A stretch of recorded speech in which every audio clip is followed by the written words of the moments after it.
the taquaro. And now I have pretty big shoes to fill. On the other hand, I am so excited to be here. I can't stand in a live audience. 3 years of pandemic, I've been Zooming. I'm so excited to be sharing my passion for monarch butterflies with you today. We're going to talk about them from egg to Mexico and everywhere in between. Woo!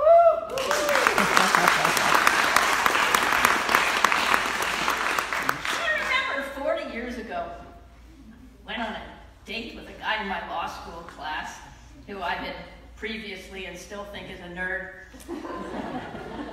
His idea of a fun date was to ride to a conservation area for 2 hours in the blistering heat, have a picnic, and look for caterpillars. So I married him. And I've been raising caterpillars with my family for over 40 years, and I'm still excited about it, and I want to inspire a little bit of that excitement in you tonight. Did the slide advance? Oh, it did! Oh, and there he is! And there are my kids, and they're all grown up now, and they still all raise monarchs. You have to start with a mating pair. Now, I'm sure you nature lovers have all seen all the fun documentaries that show how animals mate. So you see the elks and their butting heads, and they're banging each other to win the favor of the female, or those birds who prance around and make fancy nests, and all of it's to attract a mate. The monarch doesn't want to work that hard. The male monarch sees a female flying by, tackles her out of the air, pins her down, and mates with her. For 4 hours. 8 hours. 16 hours they're together. So if you ever see this, you can take a picture of it. You can come up to them. They are staying together. They are not going apart. So if he gets a little bit startled, he has to fly off with her, and believe me, he can't fly too far. And she's upside down doing gymnastics this whole time. So they can't get very far, you can take another picture. So they're mating, and now she's going to lay eggs. And here she is, laying the first of 400 possible eggs on a controversial tropical milkweed. Throughout the presentation, I'm going to say things like that. You don't know what I'm talking about. But there's going to be time for questions at the end, and you can ask me if you were really interested why this particular milkweed is controversial or anything else that I tease you about. But feel free at the end, we can answer questions. This is an egg. It's the size of a sesame seed. And what is that fur that it's in? That's the fur of a milkweed bud. It's jammed into a milkweed bud, and it's hiding there so that the predators can't get it. Here is the size of the milkweed on leaves. So what I do is I cut off the whole leaf, I bring them in, put them in any kind of Tupperware container, salad container, and seal it up. This is the cheapest, most fun summer hobby ever. It costs just about $0. Here are my eggs, and that's the container. And here is the little newborn. You can't even see it with your naked eye. You have to take a picture of it and then zoom in. And it's eating its eggshell. That's its first meal.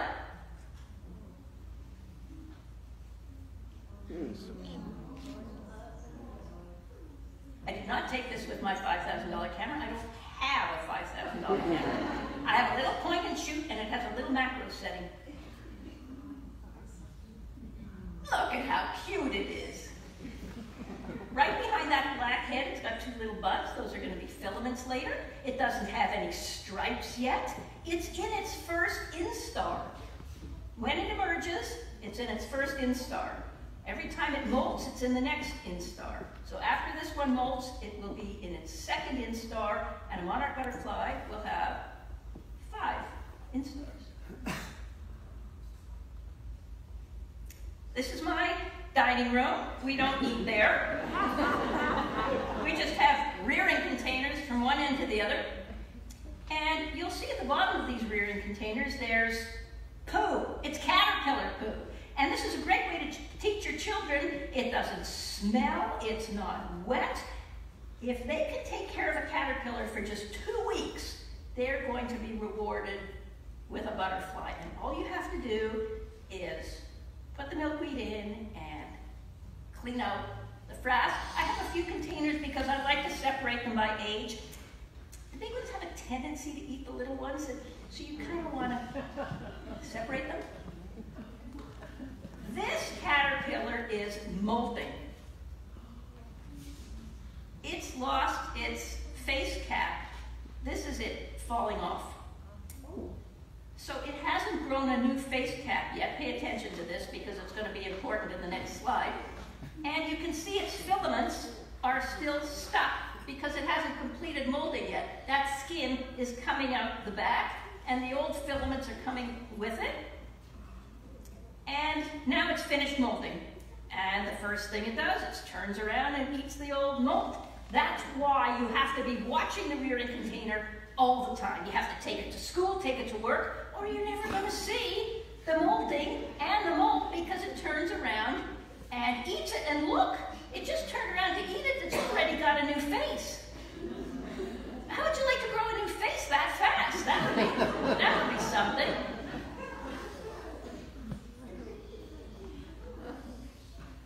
I think this might be a video. It is a video. This is one of the joys of rearing them is I keep my containers right on the kitchen table so that I don't miss anything. 40 years later. Oh, its filaments are still a little bit limp. Some people call those antennae. They're not antennae, they're filaments. Butterflies have antennae. Caterpillars have filaments.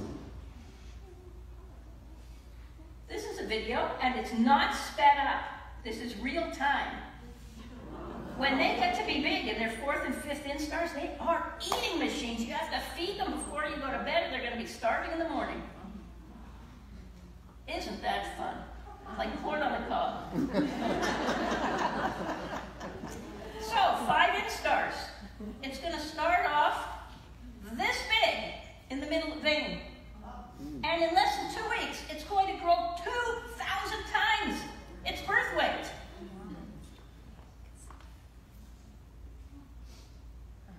And this is what it's all about.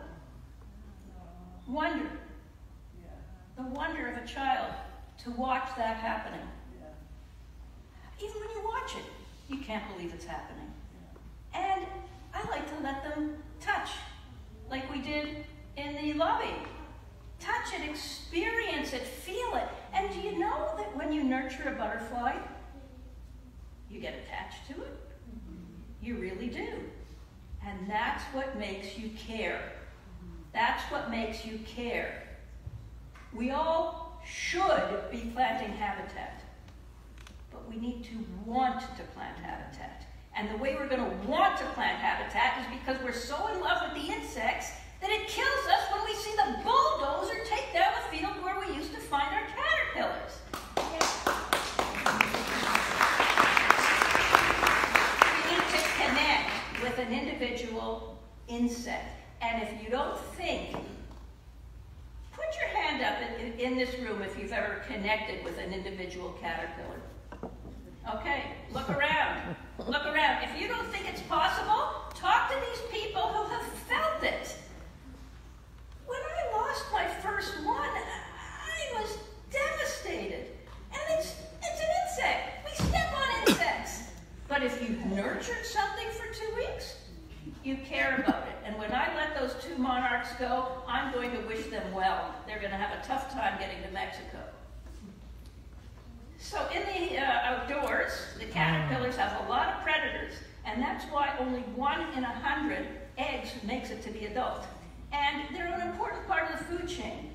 We don't want to choose the wasp over the caterpillar. The wasp has to eat, everything has to eat. As Carlota said, every insect is important. So it's okay if our monarchs get eaten by any of these things. We don't like them getting killed by pesticides, but sometimes there's parasites as well. So if all goes well, after less than 2 weeks, the caterpillar is going to crawl up to the top. It's going to spin with its spinner at this silk stuff and make a little silk button. Then it's going to turn around and grab that with its rear claspers and not fall off. So it can be a storm, it's not going to fall off. It's going to stay there for about a day and a half. And it's going to do something miraculous. It's making its chrysalis on the inside. That's what it's doing. You'll watch it pulse, you'll watch it vibrate, you'll see juices going through it. It's not going to spin anything like a moth, like a moth makes a cocoon. It's making the chrysalis on the inside. And then it's going to split its head open and reveal the chrysalis that it has been making on the inside. I want to thank our tech guy, Daniel. He has not missed one cue for advancing the slides.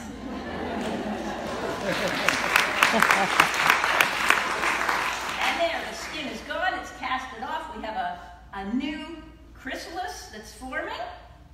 And right at that stage, you can see all the body parts of the adult. But it's going to perfect the chrysalis. And then we're not going to see those parts anymore until later on when we see more of the wings. Now, if all goes well, in about 12 days, we're going to have a butterfly. But it doesn't always go well. When I find my caterpillars in the wild, sometimes a fly has laid an egg on it.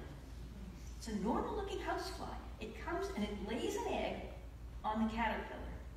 That egg hatches, and that larva from the hatched egg burrows into the caterpillar and eats the non-essential organs.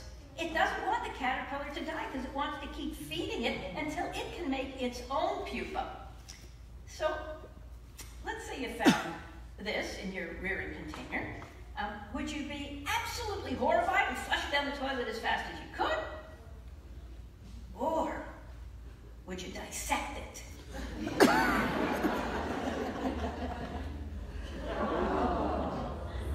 So I took out my fancy dissecting kit, and I like to keep a dissecting kit on me at all times just in case.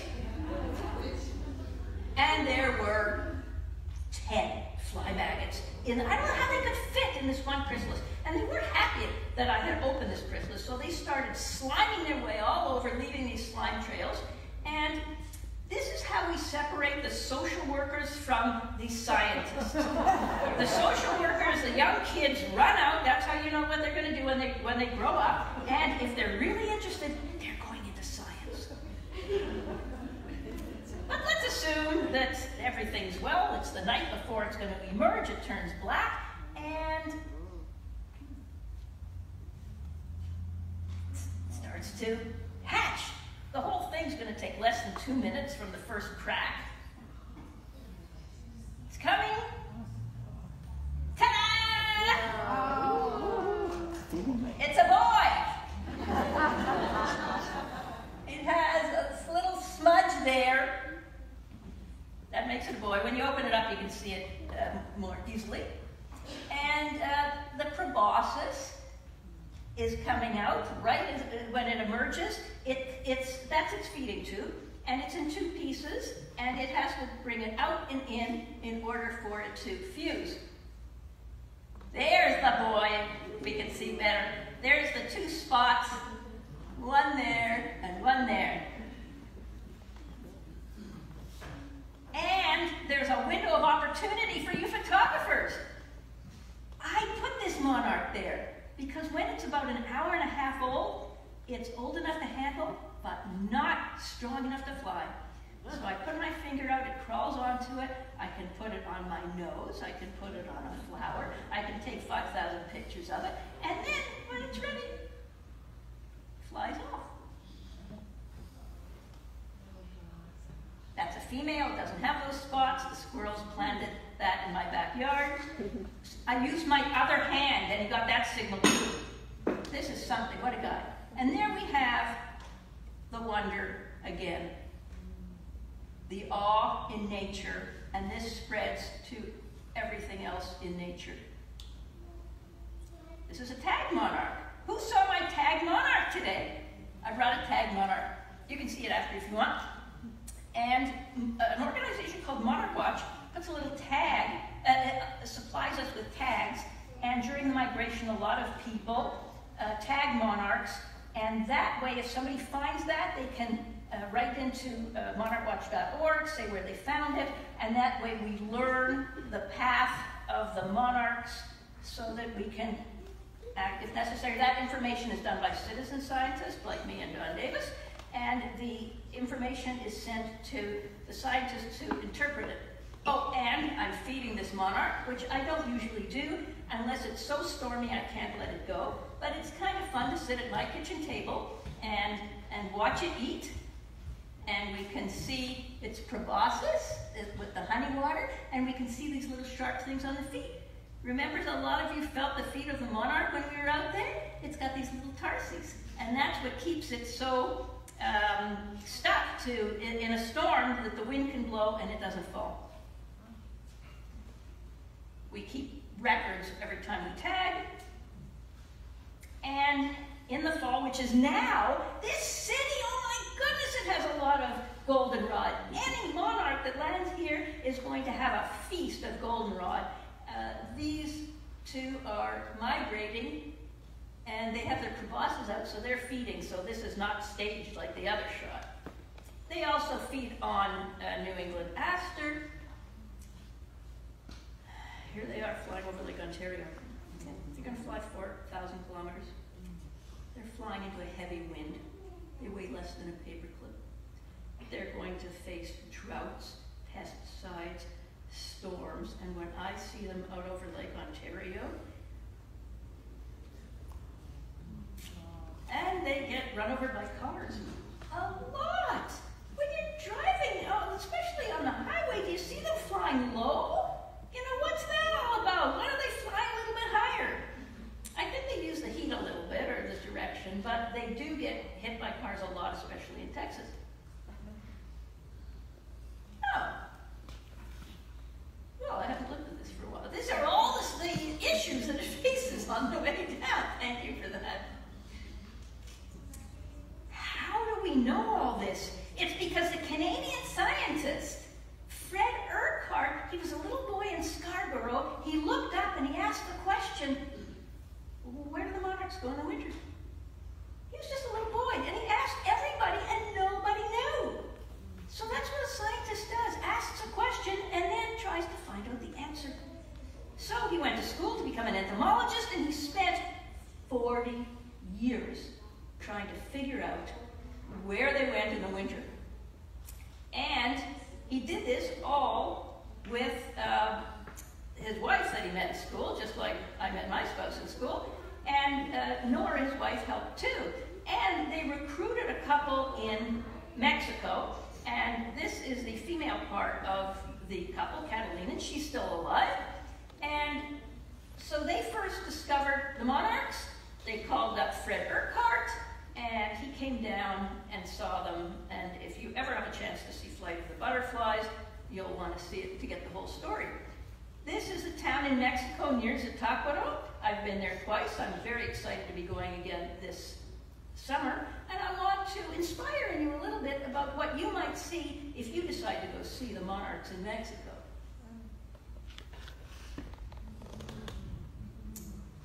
This is a little booth at a sanctuary called El Rosario. There are 4 sanctuaries open to the public. And look at those nice t-shirts they're selling.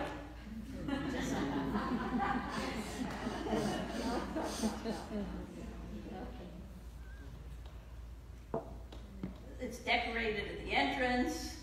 It's so cheap to go, like $3. And they have a great, this is fake, they have, nobody goes to, there's a building there. Nobody goes in it, but it really has some really nice displays on the inside. They have a movie that we don't need to see. They have people playing music, and it's very civilized. The reason El Rosario is the most popular sanctuary is because it's the best.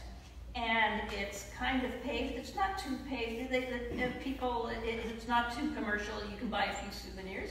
So you walk, you take a horse, or you walk and walk and walk and walk and walk, and you walk some more, and then you finally get to the Monarchs, and somebody says, "We're here, here are the Monarchs." So I'm looking around and see a few squirrels' nests and a few beehives, but I'm not seeing a lot of monarchs, but people say there are monarchs here. So I zoom in a little with the camera. Oh, well, maybe there's some monarchs here. Then we zoom in a little more, and whoa, there's clusters of monarchs. There's up to 10,000 of them on a single tree.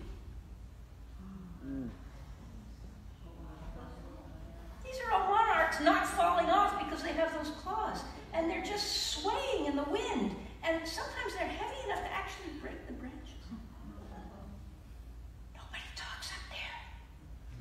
It's a spiritual experience. Everybody's just listening quietly. To the monarchs, sometimes you can even hear their wings. You can have a snack there. And you should. Don't bring your own food. The indigenous people there have to make a few dollars, and I'll tell you why more later. And of course, our guest beforehand talked a lot about how we've disrupted their way of life. So at least if they can make a few dollars and you buy their fabulous food, but look what they're doing. They're using wood. This is how they cook. Okay? So you've got to be able to feed your family, you've got to be able to cook, and you need wood for that. So you never know when some trees may be lost to wood, because it's absolutely necessary. Fortunately, the Monarch Butterfly Fund has a group called Alternaire in Mexico, which teaches people to use the most fuel-efficient stoves possible. They still have to use wood, but the most fuel-efficient. And that's some of the good news that I'm going to be telling you about the hope that we have for the migration to sustain. This is all the things that they do. Trust me, they're good.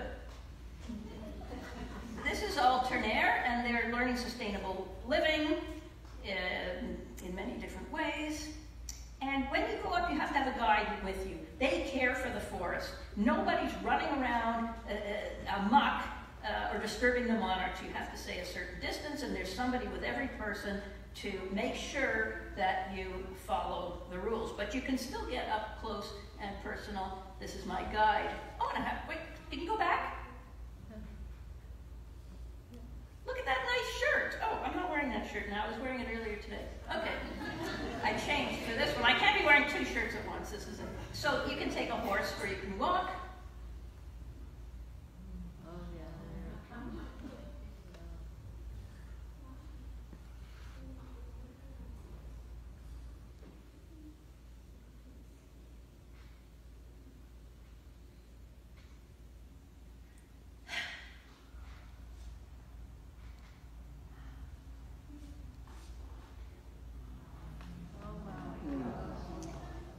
Trunks are covered in monarchs, and when the sun hits them, they kind of try to face the same way to warm up.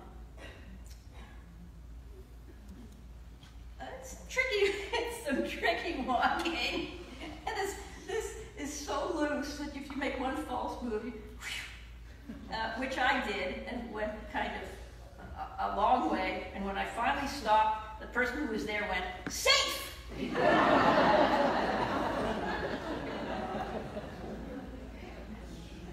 This is the picture on my wall, one of my favorites.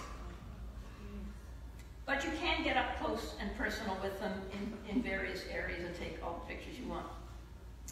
This is an Oriole. It's said that birds don't eat monarchs, right? Because they don't taste good? Except a couple of them in the sanctuaries. This Oriole will go and pick off 30 or 40 in one night. And while it's doing that, let me knock down a few.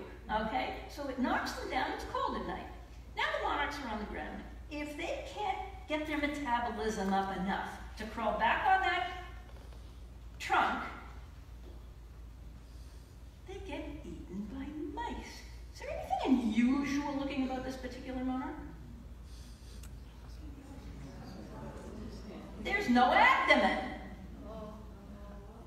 It's gone. I know you're distracted looking at my fingernails. There's no abdomen. The mice ate it.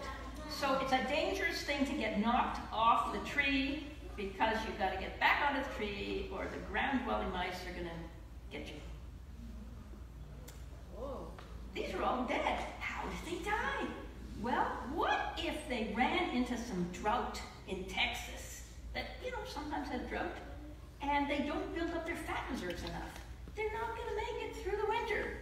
It's not easy. And when you go there, there's tons and tons and tons of these dead monarchs all over the place. And in February, March, they start to mate. Oh, let's buy some more stuff at a different place. Oh, the t-shirts are there again. These tags are purchased by representatives of Monarch Watch. So usually the guides find the tags on dead monarchs, and their incentive is about $5, and that's a lot. That goes a long way in Mexico. So the guides every year are looking for my friend to sell the tags to. Monarch Watch buys them. So these are the tags that they've saved, and my friend whose face I've blocked out is paying for the tags, and that's the full circle of how we get that information. So once I tagged Monarch in Halliburton, and it was found here actually at Cerro